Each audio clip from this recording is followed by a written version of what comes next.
အားလုံးပဲမင်္ဂလာပါကိုကတော့လာပြီးနေတိုင်းပြုလို့ရမယ်ရေရာကိုပြပြပေးမှာပဲဖြစ်ပါတယ်ဒီရေရာကိုပြုလို့မယ်ဆိုရင်ဘာကောင်းကျိုးလေးရမလဲဆိုရင်ပေါ့နော်မိမိမှာရှိတဲ့ပိတ်နေတဲ့ကန်တွေပေါ့နော်ပိတ်နေတဲ့ကန်တွေညံ့နေတဲ့အညံ့တွေပေါ့နော်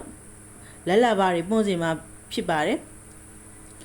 ရေရာပြုလို့ဖို့တဲ့ဘာတွေလိုအပ်လဲဆိုရင်ပေါ့နော်ခက်ခက်အများကြီးမလိုအပ်ပါဘူးဆန်ပေါ့နော်ဆန်ကိုပေါ့နော်မိမိတက်နေသလောက်လှူဒန်းတာမျိုးပြုလုပ်တင်ပါတယ်ဒီလိုလွယ်လွယ်ကူကူလူခံဖို့ကိုရှာမရဘူးဒါမှမဟုတ်တခုကြောင့်အခက်အခဲရှိတယ်ဆိုရင်ပေါ့နော်ညက်ကလေးတွေကိုအစာကျွေးလို့ရပါတယ်ပြီးတော့ကြတော့ဒီလိုနေ့မှာစီပေါ့နော်ခေါင်းလေးစီကိုမိမိဥကောင်းမှာဇတိဖြစ်ပေါ့နော်လိမ့်ကြံတင်ပါတယ်ရေချိုးတဲ့အခါမှာဆိုရင်လည်းစားမှာအိမ်သုံးစားပေါ့နော်မိဖို့ချောင်သုံးတဲ့စားကိုဆက်ပြတိုက်သလိုပဲတကူလုံးကိုတိုက်ရမှာပဲနော်တိုက်ပြီးတော့အခါကျရင်ရေချိုးပြီးရဲ့အခါကျရင်ပေါ့နော်မိမိအိ